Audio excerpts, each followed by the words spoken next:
दिवाळी आली तरी साफसफाई, शॉपिंग आणि फराळ हा थोडाफार प्रमाणात राहतो. सकाळच उठल्यावर आधी किचनची सफाई केली आणि आरव अद्याने सुद्धा मदत केली आणि ऑफिसला गेले. ऑफिसवरून आल्यावर उदय हँडमेड कंदील पूर्ण करत होता. मग घरातही पूजा मांडली आणि दिवेही लावले.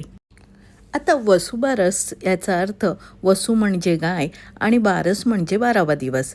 या दिवशी अश्विन महिन्याचा कृष्ण पक्षातील द्वादशीला गायीची आणि तिच्या वासराची पूजा केली जाते. घरातली पूजा आटपून मी गेली राम मंदिरात. तिथे 3 गायी असतात आणि त्यांचीही पूजा केली. आता पूर्वी गोशाळेत किंवा गोठ्यामध्ये मस्तपैकी असा दिवा लावला जायचा आणि गायीची पूजा करून शेतीमध्ये पीक चांगलं यावं आणि घरातील मुलांचं आरोग्य चांगलं राहावं यासाठी प्रार्थना केली जायची. आता रात्री आम्ही केल्या करंज्या. चलो